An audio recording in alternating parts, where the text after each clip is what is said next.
저는 캠핑을 굉장히 좋아합니다. 뜬금없이 갑자기 무슨 소리가 싶죠? 제가 캠핑을 좋아한다. 그런데 좋아하는 정도에 비하면 자주 가지는 못합니다. 제가 산동교에 온 지 6년이 넘었잖아요. 몇 번 갔겠습니까? 그 6년 동안 딱 3번 갔습니다. 그 3번 가려고 텐트를 2번이나 샀는데 두 번째 산 거는 꽤 비싼 거였어요. 하여튼 그렇게 샀는데 3번밖에 못 갔어요. 어쨌든 캠핑을 참 좋아합니다. 여러분 캠핑 갈 때 딴 거는 놔두고 가도 반드시 챙겨야 할 게 있다면 그게 뭘까요? 제일 중요한 장비 텐트 아니겠습니까? 텐트. 그렇죠? 텐트가 제일 중요합니다. 이 텐트가 가지는 특징이 몇 가지 있는데요. 텐트는 오래 머물려고 가지고 가는 장비일까요? 잠깐 머물려고 가지고 가는 장비일까요? 잠깐 머물려고, 그죠? 잠깐 쓰려고 가지고 가는 임시 거처입니다. 그래서 캠핑 끝나면 우리 어떻게 해야 됩니까? 텐트 걷어 치워야 되는 거죠.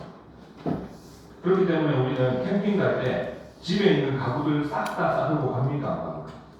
안 갑니다. 요즘 미니멀 캠핑이라고 해가지고 적게 가져가서 우리나라 사람들만 꼭 풀로 다 챙겨가지고 가가지고 차에 한 차 싣고 이렇게 다니는데 외국 사람들은 그렇게 안 한대. 합리적이라서 조금만 그냥 버너 하나, 조그만 거 하나, 뭐 냄비 작은 거 하나, 뭐 이렇게 챙겨간대.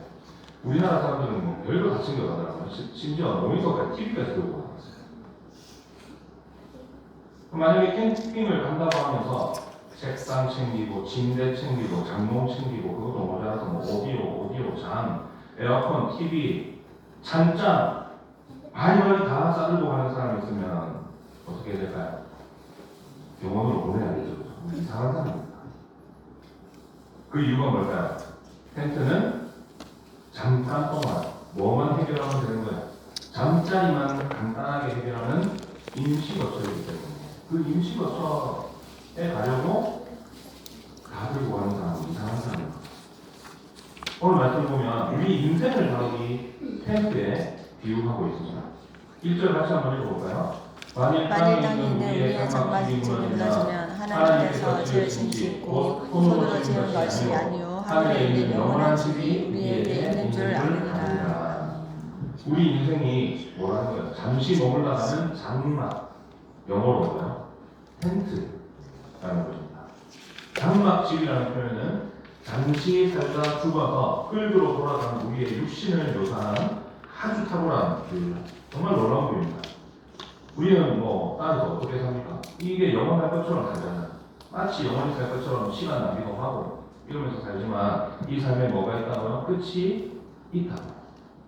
심지어 그것이 뭐와도 같냐면 찰나와도 같다. 우리 인생이 날아가는 것 같아요. 나그네라고 하고 우리 인생이 먼지 같다. 이렇게도 표현해요. 그만큼 짧다는 거예요.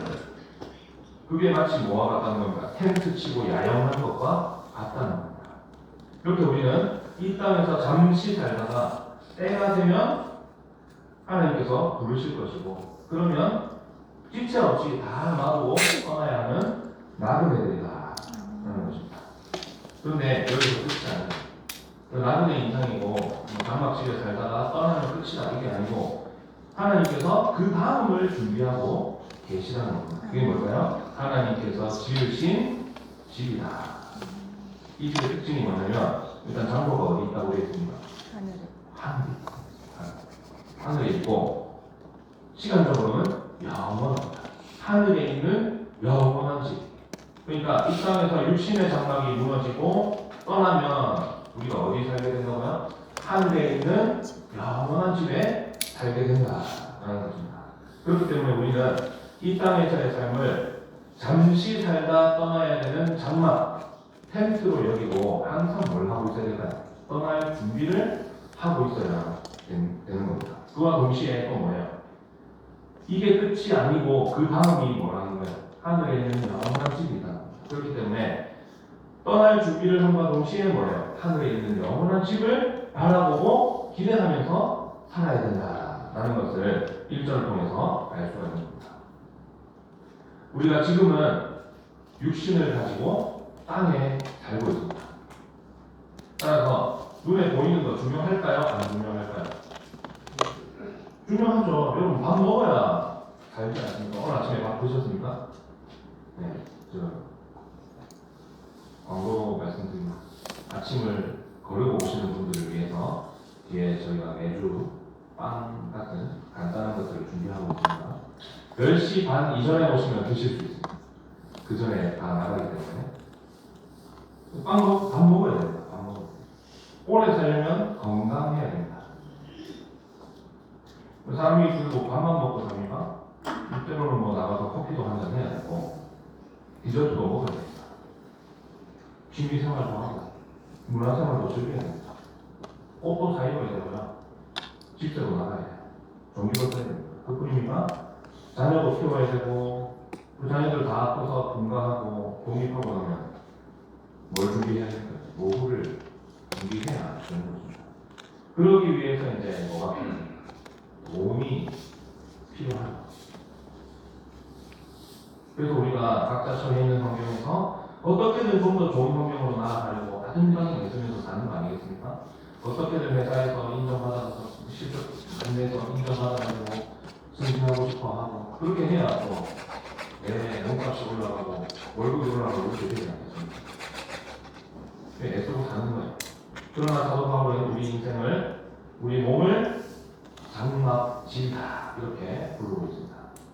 사도 바울이 말하는 이 장막질의 가장 두드러진 특징이 뭐냐면 언젠가 반드시 무너진다는 거예요. 언제가 될지는 모르는데 반드시 무너져요. 왜요? 임시거처니까. 심지어 이 임시거처가 연약하기까지 해요. 여러분 사람 목숨이 얼마나 하찮은지 아십니까? 음식 먹다가 목이 걸리면 그냥 죽을 수 있어요. 전에 가족 오락관에서 어떤 성우가 아주 목소리 멋진 성우였는데 그 가래떡 빨리 먹기 했다가 죽지 않았습니까? 그죠? 그냥 어디 툭 하고 넘어져도 그냥 죽을 수 있는 게 사람 목숨입니다. 우리 육신이 그렇게 약해. 그런데 이 장막집, 우리 육신, 이 장막집을 걷어치우고 나면 어떻게 된다는 겁니까? 다시 지을 일이 없어요. 우리가 지금 비록 땅에 살고 있지만 이 땅에 가치를 두고 이 땅에서 잘 되고 이 땅에서 잘 먹고 잘 사는 땅에서 성공하는 것을 인생의 목적으로 삼으면 안 되는 이유가 바로 여기 있는 거예요. 우리는 반드시 어떻게 하기 때문에 떠나져야 돼요. 그래서 사도 바울은 우리의 장막집이 무너진 뒤, 다시 말해서 뭡니까? 우리가 죽은 뒤에 하나님께서 지으신 집, 곧 하늘에 있는 영원한 집이 있다라고 전망하고 있습니다. 그래서 잠시 살다 가는 땅에서의 삶보다 뭐가 더 중요한 거예요? 그 다음이 훨씬 중요한 거예요. 시간적으로도 이 땅에서 살다 가는 것은 잠시예요, 잠시. 잠시. 우리 육신의 장막에 잠시 머물러야 되고 반드시 무너지게 되어 있고 이 육신의 장막이 어때요? 연약한 임시거처잖아요. 하나님이 지으신 집은 어떨까요? 일단 장소부터가 땅이 아닌 하늘입니다. 하늘이 내로부터 뭘 가리킬까요? 하나님의 영역. 물론 이 땅도 세상도 다 하나님의 영역이고 하나님께서 다스리시는 영역이지만 우리가 하나님이 온 우주에 가득하시다고 하잖아요. 그죠? 그러나 우리의 언어적인 이미지로 하나님이 계신 곳이라고 할 때 가장 어울리는 단어가 뭐기 때문에 하늘이기 때문에 그렇게 표현하는 겁니다. 그래서 하늘이라고 장소적으로 표현을 하는 겁니다. 그렇기 때문에 여기서 말하는 하늘은 뭘까요? 하나님께서 통치하시는 왕좌, 하나님의 주권이 나오는 그 자리를 의미하는 겁니다. 그리고 하나님께서 지으신 집은 하나님으로부터 나온 거죠. 그리고 영원합니다. 육신의 장막은 임시거처로서 약하고 일시적이지만 하나님의 집의 가장 두드러진 특징은 그 집이 영원하다는 거죠. 영원히 무너지지 않아요. 장소적으로는 천국을 의미할 거고 또 뭘까요? 주님 다시 오실 그날 신령하게 부활한 우리의 몸을 의미합니다. 저와 여러분이 주님 다시 오시는 그날 영원한 몸을 입고 지금 50년으로 고생하는 권사님도 계시고 무릎이 아파서 폐행성 관절염 다 고생하고 있지만 주님 다시 오시면 어떻게 될까요? 영원한 몸을 입고 부활하셨습니다. 우리가 가장 젊고 가장 건강하고 가장 아름답던 모습보다 더 어떨까요? 더 아름다운 모습 부활해서 영원히 살 것을 믿으시고 뭘 사모하셨다? 하늘에 있는 영원한 집을 사모하고 살아가시는 저와 여러분 되시길 축복합니다. 오늘 말씀은 고린도 교회 성도들이 처해 있던 역사, 지리, 문화적인 정황들을 살펴보도록 우리를 인도하고 있습니다. 고린도가 어떤 곳일까요? 지정학적으로 아주 중요한 위치였기 때문에 상업이 발달한 곳이었습니다. 상업이 발달했다는 것은 그 도시 안팎으로 물건과 돈이, 사람이 활발하게 왔다 갔다 했다는 걸 의미해요. 무역이 이루어졌다는 겁니다. 그리고 그것은 곧 그곳에 어떤 문화가 발달했음을 보여줄까요? 쾌락을 즐기는 문화가 아주 발달했음을 보여주는 것입니다. 그리고 쾌락을 누리기 위해서 가장 사람들이 중요하게 여기는 가치가 뭐였을까요? 돈 필요하잖아요. 물질입니다. 물질을 중요하게 여기고 그걸 더 많이 가지려고 안간힘을 쓰는 사람들로 넘쳐나는 도시가 어디였다고요? 고린도였다. 그런 도시에 살고 있었으니까 고린도 교회 성도들이 얼마나 유혹을 많이 받았겠습니까? 오죽하면 교회 안에 은행이 들어와가지고 사도 바울이 고린도 전서를 썼겠어요.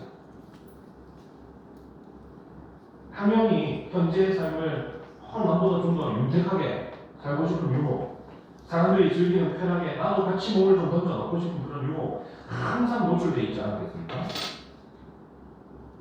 이런 고린도 교회 성도들에게 오늘 사도 바울은 이 땅 말고 어디 바라보라고요? 하늘에 있는 영원한 집을 바라봐야 된다. 이렇게 가르치고 있는 것입니다. 사도 바울은 생활비와 선교비를 벌기 위해서 장막을 만들어 파는 일을 했습니다. 그래서 장막, 텐트의 특징을 아주 잘 알고 있었습니다. 그래서 우리 육신을 장막에 빗대어서 찰떡 같은 이 비유를 구사한 겁니다.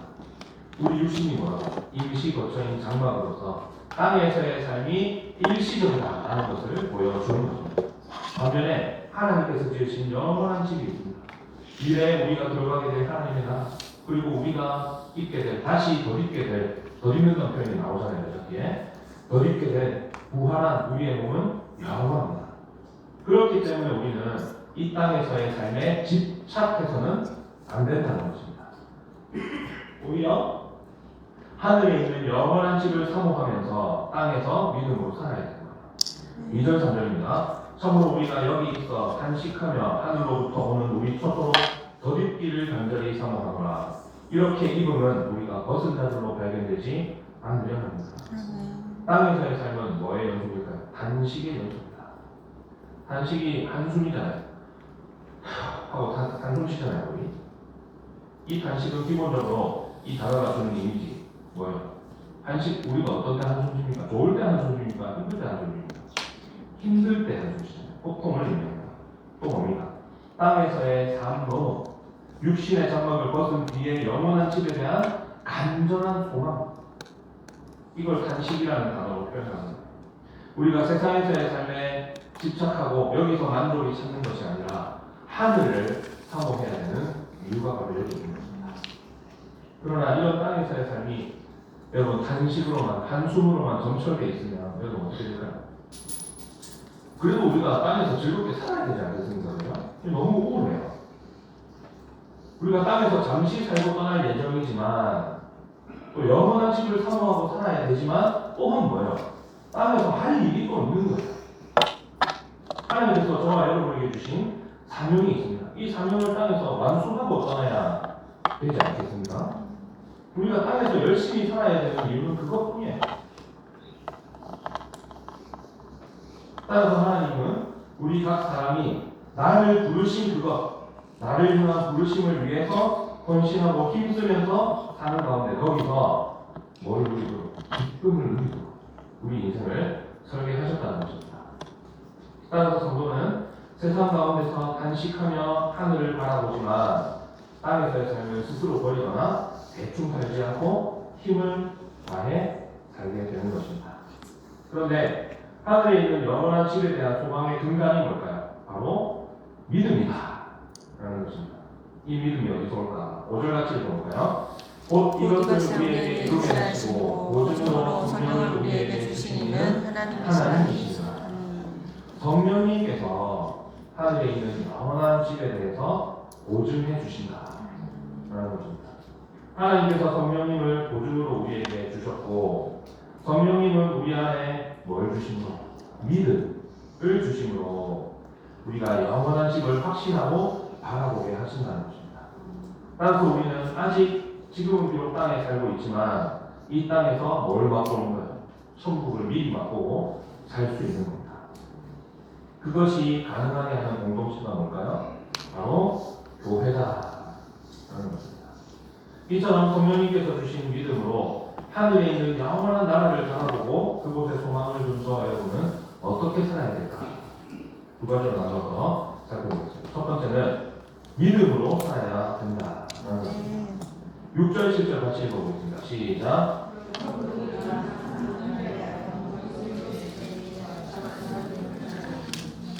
이는 우리가 믿음으로 행하고 보는 것으로 행하지 아니함이로라.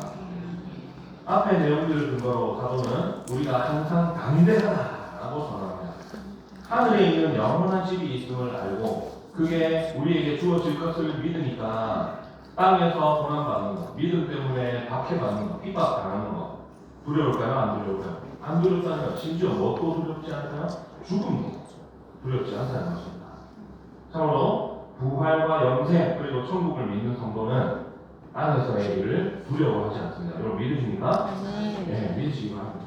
몸으로 있을 때는 주와 따로 있는 줄 안다. 그 말씀하죠. 이것은 또 뭐냐면 앞에 담대함과 연속성상에 있는 거예요. 우리가 항상 담대한데 어떻게 담대하냐? 몸으로 있을 때, 즉 지금이 몸으로 있을 때, 지금은 주님과 따로 있어요. 그렇잖아요. 몸으로는 주님과 함께 할 수 없잖아요. 주님은 하나님 보좌 편에 계시고 몸으로는 함께 할 수 없어요. 그런데 주님과 따로 있어서 두려운 게 아니고 그 따로 있는 것이 영원합니까? 잠깐입니까? 잠깐이잖아요. 우리 이 육신 장막을 벗으면 어떻게 돼요? 주님과 함께 있어요. 언제까지? 영원토록. 그렇기 때문에 담대할 수 있다는 거예요. 이렇게 성도의 동안은 주님과 따로 있는 잠시 동안에 불과하고 하늘에 있는 영원한 집이 기다리고 있으니까 땅에서의 고난과 죽음을 두려워하지 않고 항상 담대할 수 있음을 믿으시기를 축복합니다. 그러면 이런 담대함이 어떻게 가능하냐? 믿음으로 행할 때 가능하다. 여기서 믿음으로 행한다라고 있잖아요. 행한다라는 말의 헬라어 원어 의미는 걷다라는 뜻을 가지고 있습니다. 믿음으로 걷는다. 다시 해석하면 삶의 방식이 내 본능과 지식과 경험과 능력 이런 것들이 아니라 뭘 통해서 이루어진다고 다 믿음을 통해서 이루어진다라는 것입니다. 믿음이야말로 우리 모든 그리스도인들의 특유의 삶의 방식이라는 사실을 오늘 말씀이 가르쳐주고 있는 것입니다. 그러면 믿음으로 행하는 것이 의미하는 바가 뭘까? 히브리서 11장 1절에 이렇게 되어 있습니다. 믿음은 바라는 것들의 실상이요 보이지 않는 것들의 증거니. 불신자들은 육신의 눈으로만 세상을 바라봅니다. 눈에 보이는 것, 이 육신의 눈에 보이는 것, 현재의 삶과 물질 이런 것들이 다 판단의 기준이고 대상인 거예요. 그러나 우리는 모든 것을 하나의 필터를 거쳐서 딱 바라보는데 그 필터가 뭐냐? 믿음이라고. 저와 여러분은 믿음의 눈으로 모든 것을 바라봅니다. 그 결과 뭐예요? 이 육신의 눈으로는 볼 수 없는 것들을 우리가 볼 수 있는 것입니다. 믿음이 뭐라고요? 보지 못한 것들의 증거다. 보지 못한 것을 미리 보는 거예요. 보이지 않는 것들을 보는 겁니다. 좀 더 쉽게 말하면 아직 보이지 않는 것을 미리 보는 것. 믿음이 그거 아니겠습니까? 여러분 천국 본 적 있습니까? 못 봤어요. 근데 믿어요. 못 본 걸 본다니까요.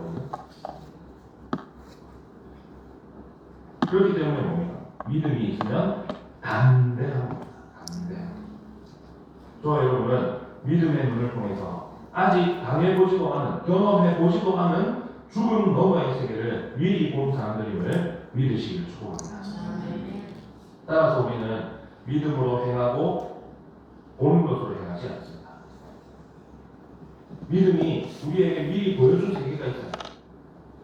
그리고 우리는 그 세계를 기대하면서 살아갑니다. 그래서 당장 이 땅에서 눈에 보이는 것들을 삶의 목적으로 삼지 않고 살 수 있는 거예요. 돈이 삶의 목적이 아니다. 성공이 목적이 아니다. 자식들이 명문대 가서 졸업하고 대기업 취직해서 잘 먹고 잘 사는 거, 이게 목적이 아니다. 내 생활이 윤택하고 남보다 잘 먹고 잘 살고 좋은 옷 입고 비싼 옷 입고 손에 뭐 번쩍이는 거 두르고, 이게 목적이 아니에요. 그런 것들은 다 뭡니까? 육신의 눈으로 봤을 때 요긴한 것들이지, 우리한테는 그렇게 요긴한 것들이 아니에요. 죽는 순간 다 버리고 떠나야 할 것들을 걱정하는 것만큼 어리석은 삶이 어디 있을까? 오늘 우리가 이 진리를 알기 때문에 돈과 명예, 성공, 자식보다 뭐예요? 하나님, 하나님의 말씀, 하나님의 나라, 그 말씀에 순종하는 삶, 이런 것들을 선택할 수가 있고, 이런 우리의 삶이 결코 헛되지 않음을 오늘 말씀이 보증하고 있음을 믿으시기 바랍니다. 따라서 믿음으로 사는 삶은 뭐예요? 삶의 방향과 목적을 완전히 180도 딱 틀어가지고 하나님의 나라를 바라보면서 그 가운데 땅에서의 고난을 이겨내는 것임을 기억하시길 바랍니다.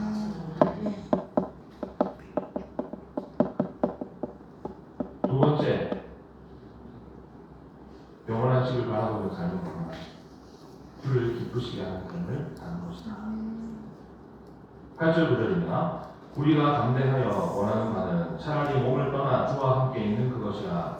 그런즉 우리는 몸으로 있든지 떠나든지 주를 기쁘시게 하는 자가 되기를 힘쓰노라. 그런데 제가 여러 번 나눈 얘기가 있어요. 어떤 행위, 이를테면 술, 담배라든지 기타 선악간에 판단하기 애매한 문제들 있잖아요. 그거에 대해서 우리 믿는 사람들이 어떻게 접근하고 판단해야 된다고 말씀드렸습니다. 그거 해도 될까 말까 그거 좀 그만하고 뭐 고민하는 거예요? 내가 어떻게 하면 주님을 기쁘시게 할 수 있을까? 그거 고민하는 게 훨씬 생산적이라는 말씀을 제가 드린 적이 있습니다. 세상 사람들이 인생을 판단하는 기준은 성공, 뭐 헤쳐나온 뭐 BP로 뭐 해달라 이런 것들, 쌓아둔 부의 크기, 예? 사람들의 인정과 자신의 힘과 지혜로 이룬 성취, 이런 것들로 사람들은 남의 인생을 판단하는. 와, 잘 살았네. 와, 열심히 살아내. 애썼네. 그러나 우리 믿는 사람들의 기준은 다르다는 거죠. 내가 하는 일이 주님을 기쁘시게 하는가? 내 삶이 주님을 기쁘시게 하는 삶이었는가? 내 삶을 주님이 기뻐하시는가? 이게 인생을 판단하는 기준이 돼야 한다는 거죠. 그 이유가 뭘까요? 우리 인생을 누가 판단하시기 때문에 주님께서 판단하시기 때문입니다. 10절 같이 읽어보겠습니다. 이는 우리가 다 반드시 그리스도의 심판대 앞에 나타나게 되어 각각 선악간에 그 몸으로 행한 것을 따라 받으려 합니다. 우리 삶이 끝나고 우리 장막집이 무너지면 하늘에 있는 영원한 집에 들어갈 것인데 그 전에 거쳐야 될 관문이 있다는 겁니다. 그게 뭐예요? 그리스도의 심판대 앞에서. 여기서 심판대라고 번역된 헬라어 단어 베헤마의 사전적인 의미가 뭐냐? 높이 올라가는 그 계단, 그 단, 높은 단이죠. 지금 제가 서 있는 곳이 설교단이잖아요. 단산. 이게 이제 베헤마예요. 당시에 고린도에는 로마 제국의 재판석이 있었습니다. 주요 도시마다 그 재판석이 다 있었거든요. 재판을 진행하는 판관 또는 중앙에서 파견되어서 통치 행위를 하는 총독 또는 때로는 경우에 따라 황제, 이런 사람들이 돌로 된 높은 단상 위에 서거나 앉아서 뭘 했을까요? 재판을 진행했다. 로마 시민권자들의 재판을 진행했습니다.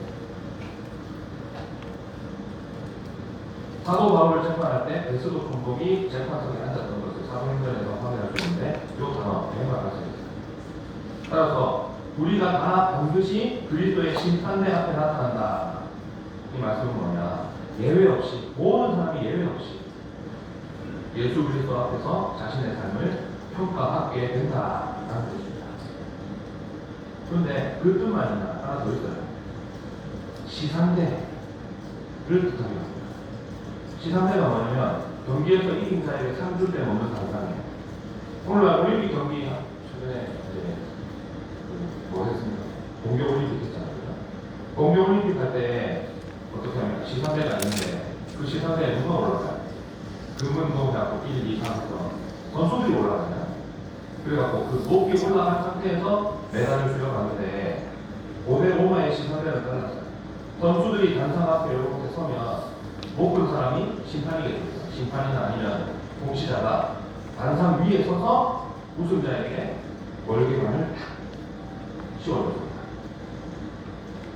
여러분이 학교 다닐 때 전체 조례에서 교장 선생님이 상장 수여하는 장면을 생각하셔야 돼요. 경기가 끝나면 선수들이 시상대 앞에 딱 서고 심판이나 심사위원이 상을 주듯이 우리의 이 믿음의 경주가 끝나고 나면 모두가 그리스도 앞에 서게 된다는 것입니다. 우리 주님께서 친히 심판과 심사위원과 왕으로서 우리의 삶을 지켜보시고 점수를 매기시고 평가하시고 상을 정하신다. 따라서 우리가 그리스도의 심판대 앞에 선다는 말씀은 우리 주님께서 죄인을 범죄하고 심판하는 재판관이자 또 뭐예요? 경주를 마친 선수에게 상을 주는 심판으로서 우리의 삶을 평가하신다라는 뜻입니다. 그러니까 우리가 할 일이 뭐예요? 우리의 공의로우신 재판관이시고 상 주시는 이인 주님을 기쁘시게 하는 삶을 살아야 한다는 것입니다. 어떻게 하면 주님을 기쁘시게 할 수 있습니까? 기도로 주님을 동하며 말씀에 순종하는 삶을 믿으시기 바랍니다. 저와 여러분은 다 구원받은 성도들입니다. 구원받았다는 사실이 가리키는 바가 뭘까요? 죄인이 받는 그 죄에 대한 벌을 우리는 이미 다 용서받았다는 뜻입니다. 무엇으로? 예수 그리스도를 믿음으로. 참으로 저와 여러분은 그리스도 안에서 죄를 사함받고 의롭다 하심을 이미 받은 사람들임을 다 믿으시길 축복합니다. 그렇다면 우리가 그리스도의 심판대 앞에 선다 이 말씀을 우리가 어떻게 받아들여야 될까요?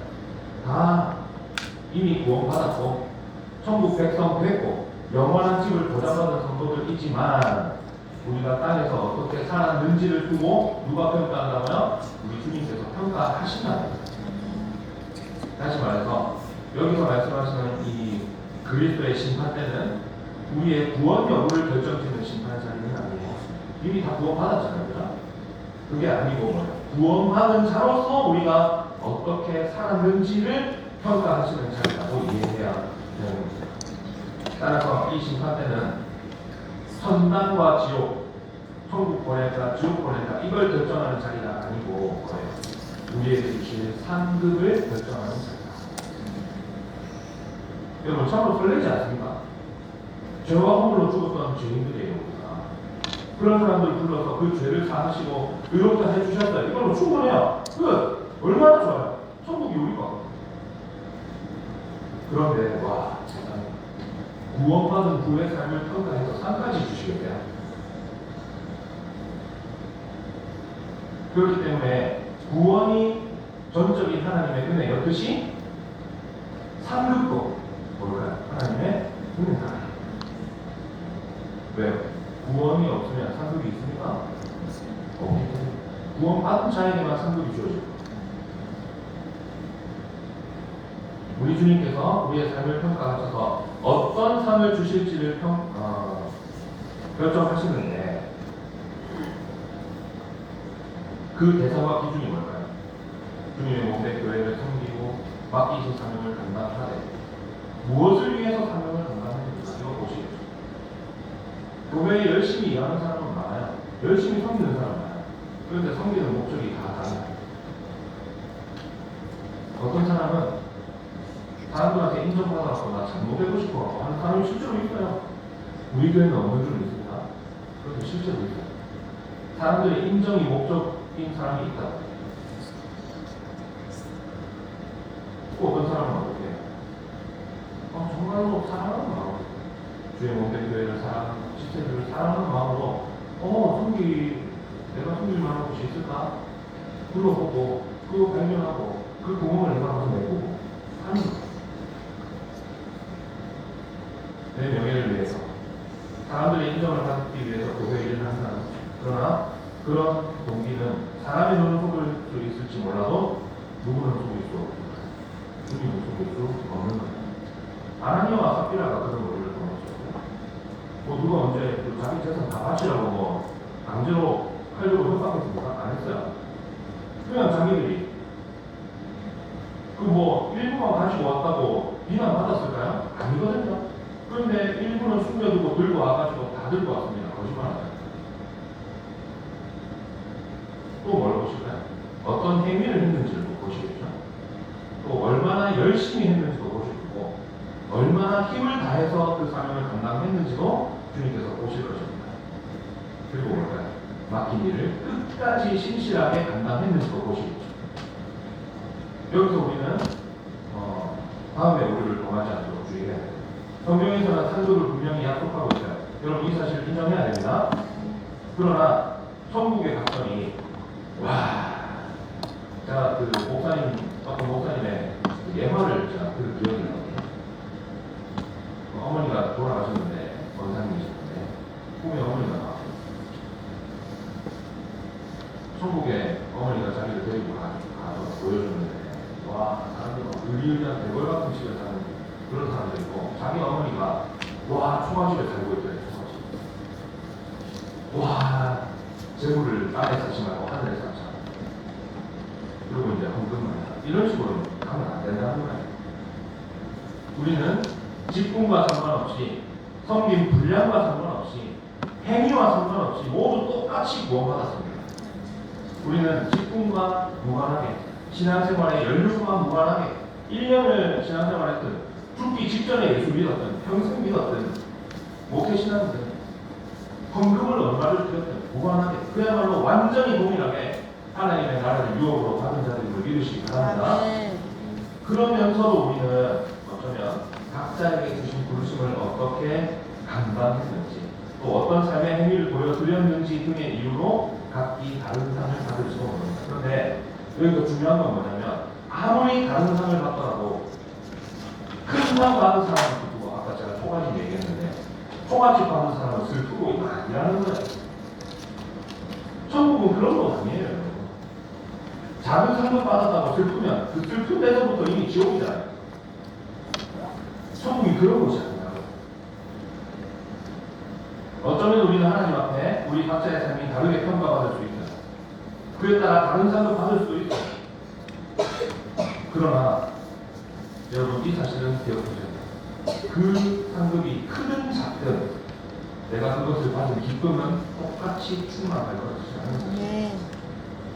천국은 나보다 남이 더 가졌다고 해서 그것 때문에 질투하고 내가 불행해지는 그런 나라가 아닙니다. 이 사실을 제가 존경하는 조나단 에드워드 목사님, 18세기 미국의 1차 대각성을 이끌었던 목사님입니다. 그분이 이렇게 표현했습니다. 작은 컵도 가득 차있고 큰 컵도 가득 차있다. 천국이 그런 거죠. 작은 컵도 가득 차고요, 큰 컵도 가득 차고요. 작은 상급도 충만하고요, 큰 상급도 충만하고요. 뭐가? 기쁨. 상급의 종류와 크기가 다를 수 있지만 그것이 주는 기쁨은 완전히 충만하다는 사실을 믿으시기 바랍니다. 말씀 뵙겠습니다. 우리는 모두 잠시 살다 떠날 장막에 머무는 야근의 인생입니다. 반드시 떠나야 할 잠시 머무는 임시거처에 살고 있습니다. 그러나 두려워할 필요가 없습니다. 우리가 이 육신의 장막을 벗고 떠나면 하나님께서 지으신 영원한 집이 기다리고 있습니다. 이 사실을 아는 사람의 삶은 달라질 수밖에 없는 거예요.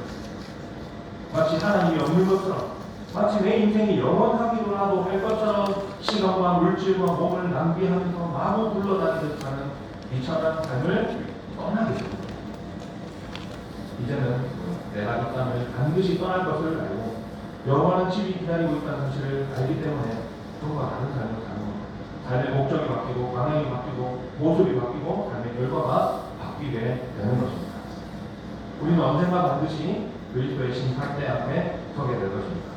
내가 무슨 일을 했는지, 어떻게 삶을 감당했는지, 또 얼마나 감당했는지, 무엇을 위해서 살았는지, 누구를 기쁘게 하며 살았는지 주님 앞에서 다 드러날 것입니다. 따라서 우리는 주님을 기쁘시게 하는 삶을 살아야 됩니다. 이것이 우리의 삶의 목적이 되어야 됩니다. 이것이 우리 인생의 최종적인 청각 기준이 될 것입니다. 오늘 말씀을 기억하면서 우리를 심판하시고 상주실 그리스도 앞에 설 날을 기대하면서 오늘 내 앞에 펼쳐진 고난과 믿음의 모험을 힘차게 감당하라. 영원한 집을 사모하고 소망중에 인내하면서 말씀에 순종함으로 믿음의 길을 걸으며 승리를 맛보는 가운데 늘 주님을 기쁘시게 하는 삶을 살아가는 저와 여러분 우리 모두가 되시기를 주님의 이름으로 축원합니다. 네. 기도하겠습니다.